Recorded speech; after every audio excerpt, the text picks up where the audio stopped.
حضور ایک مسجد عرفان میں کافی دنوں کی بات ہے، آپ نے فرمایا تھا کہ اللہ تعالیٰ نے کوئی نظام حکومت تعین نہیں کیا کسی ملک کے لیے، تو اس کی وضاحت چاہتا تھا میں حضور سے.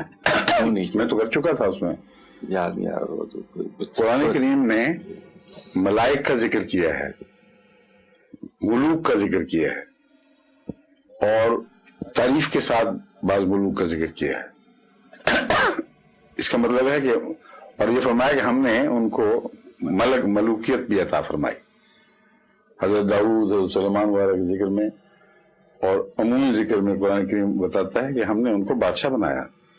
تو اگر یہ نظام جمہوریت کے خلاف کوئی ایسی چیز تھی جس کو حکومت کو قبول نہیں کرنا چاہیے تھا، تو خدا کو اس بادشاہت کا ذکر تعریف سے کرنا ہی نہیں چاہیے تھا. اور بعض ملکوں میں اچھی بادشاہ جو خدا کی طرف سے بادشاہت عطا ہوتی ہے، در حقیقت وہ ڈیموکریسی سے بہت بہتر ہوتی ہے. اس ضمن میں نے تجزیہ کر کے بتایا تھا کہ ڈیموکریسی کے 3 حصے ہیں، تین شاخیں ہیں ڈیموکریسی کی. Government of the people, by the people, for the people. Government لوگوں کی حکومت ہو، بائی دا پیپل لوگوں کے ذریعے وہ حکومت چلے، فار دا پیپل لوگوں کی خاطر چلے. اس میں سب سے اہم چیز فار دا پیپل ہے. اگر فار دا پیپل نہ ہو تو یہ پہلا سب قصہ دھوکہ بازی ہے. اور یہی اس وقت دنیا میں ہو رہا ہے. ڈیموکریسی کے نام پر سب سے زیادہ دھوکہ دنیا کو دیا جا رہا ہے، کیونکہ نہ تو یہ حقیقت میں بائی دا پیپل ہے. ایک دفعہ جو لوگ منتخب ہو جائیں وہ پھر پیپل میں سے رہتے ہی نہیں، ان کی ایک کلیک بنتی ہے اس کی پارٹی بازی کی وجہ سے. اور فار دا پیپل کا تو سوال نہیں، فار اے پارٹی ہوتی ہے. یہ جو پارٹی پاور میں آ جائے اس کے لیے حکومت ہوتی ہے. تو یہ جو تعریف ہے فار دا پیپل، اس کو قرآن کریم نے قبول کیا، باقی تعریفوں کو رد کر دیا. باقی تعریفوں میں امکان رکھا ہے کہ اگر انتخاب کرنا ہو تو پھر متقیوں کا انتخاب کرو. یہ جو ڈیموکریسی ہے اس کا کوئی تصور دنیا کی ڈیموکریسی میں موجود نہیں ہے. وہاں کہیں بھی متقی کو منتخب کرنے کا کوئی تصور پایا نہیں جاتا. وہاں یہ تصور پایا جاتا ہے کہ اس کو منتخب کرو جو پارٹی کے اصولوں کے مطابق درست ٹھہرتا ہو، اور پارٹی کے اصول اگر ظالمانہ بھی ہوں تو ایسا شخص منتخب ہونا چاہیے جو ان کے تمہارے نزدیک ان پارٹی اصولوں کے مطابق درست ٹھہرتا ہے. تو اس لیے قرآن کریم نے بڑی حکمت سے یہ ذکر تو فرمایا کہ جب تم چنو کسی کو تو تقوی سے چنو، اور یاد رکھو کہ ان اکرمکم عند اللہ اتقاکم، تم میں سب سے زیادہ معزز قابل عزت انسان وہ ہے جو سب سے زیادہ اللہ سے ڈرتا ہے. یہ مضمون ہے جو قرآن کریم میں اس تعلق میں ملتا ہے. وہ جو ووٹ کا اور حکومت کا ذکر میں نے کیا تھا وہ اس آیت میں ہے، ان اللہ یامرکم ان تؤدوا الامانات الی اہلھا. اللہ تعالیٰ یقیناً تمہیں حکم دیتا ہے کہ امانتوں کو ان کے اہل کے سپرد کیا کرو. یہ ڈیموکریسی کا آغاز ہے، جو بنیاد ہے وہ اس آیت کا ایک حصہ ہے. یہ آیت ڈیموکریسی کی تعریف نہیں ہے، بلکہ اس آیت کے وسیع عملداری میں ڈیموکریسی بھی ایک شاخ ہے. اگر تم امین اور امانت دار ہو گئے تو پھر تمہارا ووٹ معنی رکھتا ہے. وہی آیت جو آیت استخلاف کا مضمون تھا، وعد اللہ الذین آمنوا منکم وعملوا الصالحات، اسی سے آگے بات چلتی ہے. تو جہاں عوام الناس کی نیکی پر کوئی زور نہ ہو، ان کے تقوی کا کوئی خیال نہ کیا جائے، ان کی دیانت کا کوئی خیال نہ کیا جائے، ان سے حقیقت میں کوئی ڈیموکریسی کی شاخ ٹوٹ ہی نہیں سکتے، صرف فرضی قصے. فرمایا اگر تم حقیقت میں ڈیموکریٹکلی کچھ کرنا چاہتے ہو، ایک تو ہے نا امانت دار کے سپرد کرنا ایک عمومی اخلاق ہے، یہ تمام مضمون دراصل اسلام کی تمام تعلیمات سے تعلق رکھنے والا ہے۔ تم نے امانت کا حق ادا کرنا ہے اپنی اطاعت میں، اپنی فرمانبرداری میں، جب تم کسی کوئی ذمہ داری تمہیں سونپی جائے وغیرہ وغیرہ۔ ایک اس میں سے ووٹ کا حق ہے۔ فرمایا جب تم ووٹ دینے لگو اپنا حق امانت استعمال کرو تو عد الامانات الی اہلھا، اللہ کا ہی حکم ہے کہ اہل کو دینا، نا اہل کو نہ دینا۔ پھر کیا ہوگا؟ پھر اچانک حکومت کا ذکر آ گیا۔ وَإِذَا حَكَمْتُمْ بَيْنَ النَّاسِ أَن تَحْكُمُوا بِالْعَدْلِ، پھر جب تم لوگوں کے درمیان حکومت کرو تو پارٹی کا خیال یا شریعت کا خیال یا کوئی اور تصور تمہاری حکومت چلانے میں تمہارا رہنما نہیں بنے گا۔ ایک ہی رہنما اصول ہے، ان تحکموا بالعدل، کہ تم نے پھر عدل کے ساتھ حکومت کرنی ہے۔ تمہیں کسی نے ووٹ دیا نہیں دیا، کس پارٹی سے تمہارا تعلق تھا، کس مذہب سے تمہارا تعلق ہے، یہ ساری باتیں کل عدم کیے بغیر عدل کی حکومت قائم ہو ہی نہیں سکتی۔ یہ میں مضمون بیان کر رہا تھا کہ سیکولرزم کی اس سے زیادہ خوبصورت تعریف دنیا میں ممکن ہی نہیں ہے۔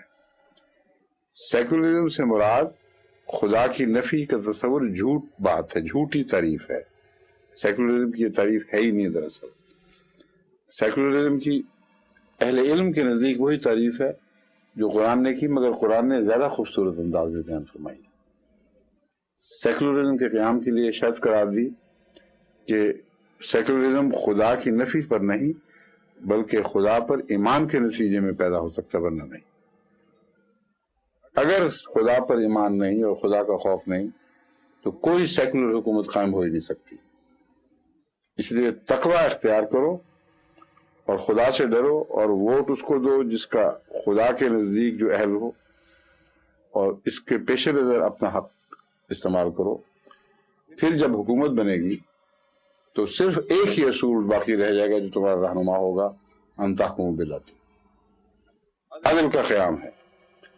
اور آئیڈیل ڈیموکریسی، جس کو پولیٹی بھی کہتے ہیں، جو فرض کی تصورات کی انتہا پر موجود ہے، جس کو آج تک کہتے ہیں عمل میں نہیں آئی، وہ یہی ہے کہ ultimately it should be for the people. اور فار دا پیپل میں کوئی فرق نہیں ہے، سنی، بریلوی، سندھی، پنجابی وغیرہ وغیرہ، یہ سارے فرق مٹتے ہیں تو عدل قائم ہوتا ہے، ورنہ ہو نہیں سکتا۔ اور مسلم غیر مسلم، ہندو غیر ہندو، یہ سارے فرق مٹ جاتے ہیں۔ ایسی تعریف کی ہے جو دنیا کے ہر ملک پر صادق آ سکتی ہے، کیونکہ سب تفریقیں مٹا دی ہیں۔ یہ ہے اصل حکومت جو اسلام نے پیش کی ہے۔ شریعت کی حکومت بتائیں کہاں لکھی ہوئی ہے؟ اذا حکمتم، جہاں بھی آیا ہے وہاں عدل کا ذکر آیا ہے، حکومت کے مضمون کے ساتھ عدل کو باندھا ہے۔ اور عدل مذہب میں تفریق کے ساتھ اکٹھا پنپ ہی نہیں سکتا۔ اگر ایک مذہب کے حقوق زیادہ ہیں دوسرے کے کم ہیں، ایک مذہب اپنے آپ کو دوسرے پر زبردستی ٹھونس سکتا ہے، تو وہاں عدل اٹھ گیا۔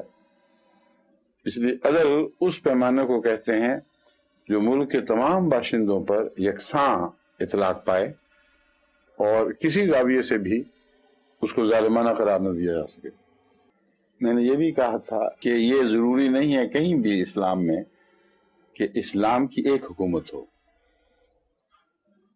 کیونکہ اسلام تو سب دنیا کا مذہب ہے اور ہر جگہ پھیلے گا، اور اس کے پھیلاؤ کا جو عرصہ ہے وہ بھی پھیلا ہوا ہے بعض دفعہ سینکڑوں سال پر۔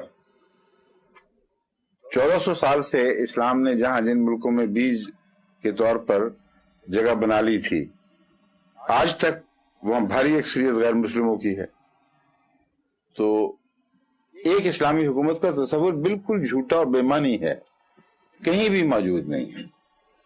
اس کے برعکس اسلام قرآن کریم سے یہ پتہ چلتا ہے کہ آپس میں مسلمان حکومتوں کے اختلاف بھی ہو سکتے ہیں، اور جب اختلافات ہوں تو ساری امت کو مشترکہ طور پر ان کے خلاف پہلے ان میں بیٹھ کر صلح کروانی چاہیے اور انصاف کے ساتھ کروانی چاہیے، اور اس کے بعد اگر کوئی فریق ضد پر قائم رہے تو سارے اپنی مجموعی طاقت کو اس کے خلاف استعمال کریں۔ یہاں ایک اسٹیٹ اور اسٹیٹ کے اندر فساد کا ذکر ہی کوئی نہیں ہے، تمام اسلامی قوتوں کو اجتماعی حکم ہے، جس کا مطلب ہے کہ الگ الگ مسلم اسٹیٹس قائم ہیں، اور اس کے بغیر یہ ہو ہی نہیں سکتا ممکن۔ جہاں تجربہ کیا گیا کہ جغرافیائی فاصلوں کو نظر انداز کر کے ایک اسٹیٹ آرٹیفیشلی بنائی گئی، وہ ٹوٹ گئی۔ پاکستان اور بنگلہ دیش دیکھ لو، اور جو نیکسٹ ڈور تھی، جو کہتے ہیں کہ سب سے زیادہ متشدد اسلام کی قائل ہے، وہ تو ساری تاریخ میں جب سے پاکستان بنا پاکستان کی دشمنی رہی ہے وہ حکومت، اور یہ جو روس کے حملے کے بعد جو دوستی بنی تھی وہ عارضی ثابت ہوئی، اب نئے افتراق کے رستے پیدا ہو گئے ہیں۔ تو کیا عرب دنیا میں ایک حکومت مان جائیں گے وہ؟ آج کیا عراق سعودیہ کے سامنے سر جھکا دے گا، یا سعودیہ عراق کے سامنے سر جھکا دے گا اسلام کی وحدت کے نام پر؟ تو جو ان کی فطرت بتا رہی ہے کہ جھوٹا تصور ہے، یہ ہو ہی نہیں سکتا، اس کے قائل ہیں۔ اور ایک وقت میں اسلامی حکومت دوسری قائم ہو سکتی ہے، یہ ناجائز یا ناممکن نہیں ہے۔ اس کی سب سے اہم مثال حضرت علی رضی اللہ تعالیٰ عنہ کے زمانے میں معاویہ کی حکومت ہے۔ اگر یہ اسلام کے خلاف ہوتی کہ مسلمانوں پر لازم ہے کہ وہ سیاست میں بھی خلافت کے تابع رہیں، روحانی امور میں قرآن کی تعلیم میں تابع ہیں، کہ وہ سیاست میں بھی تابع رہیں، تو حضرت علی رضی اللہ تعالیٰ عنہ نے کیوں کمپرومائز کیا اس بات پر؟ آپ کو کس نے حق دیا تھا یہ کہ معاویہ کی حکومت کو قائم رہنے دیتے اور کوئی تعرض نہ کرتے؟ بس قطعی طور پر ثابت ہوا کہ بیک وقت خلافت ایک ہوتی ہے اور حکومتیں کئی ہو سکتی ہیں۔ ٹھیک ہے، بس یہ میں نے کہا تھا کہ اسلام میں تو مختلف حکومتیں مختلف وقتوں میں قائم رہی ہیں، رہیں گی ہمیشہ، اور یہ تصور کہ خلافت سیاست کو اکٹھی کرے گی اور روحانی نظام میں مرکزیت، سیاسی نظام میں مرکزیت پیدا کرے گا، یہ جھوٹ ہے، بالکل غلط ہے۔ نہ اللہ کا منشا ہے، نہ اس کی کوئی دلیل قرآن میں موجود ہے، سمجھ گئے آپ؟ اور نہ ان کا مزاج تیار ہے اس بات کے لیے، کر کے دیکھ لیں۔ اب جو خلیفہ کہتے ہیں نا بنا، ایک اور بھی بات ہے، وہ سیاسی سربراہ ہوگا کہ نہیں سب کا؟ اگر ہوگا تو یہ سارے انڈونیشیا، پاکستان، سعودی حکومت اور دوسرے یہ موراکو وغیرہ کے المغرب کے لوگ، یہ سارے اپنے سیاسی آئیڈینٹی کو کھو دیں گے اور ایک خلیفہ کی سیاسی اطاعت کریں گے۔ اگر کریں گے تو وہ خلیفہ کس ملک کا ہوگا؟ پاکستان کا ہوگا، انڈونیشیا کا، یا ملائیشیا کا، یا موراکو کا، یا سعودیہ کا، یا سیریا کا؟ کہاں سے چنیں گے؟ اور اگر وہ فرق ہو جائے گا روحانی اور دینی خلافت کا، تو یہ ان کا جو مسلک بنا بیٹھے ہیں اس کو تو اڑا دیا نا، ہاتھ سے نکال دیا، اور روحانی خلافت ڈیموکریسی پیدا کر ہی نہیں سکتی۔ ایک نہیں ہے، نقش تو نقشوں سے بھرا پڑا ہے معاملہ سارا۔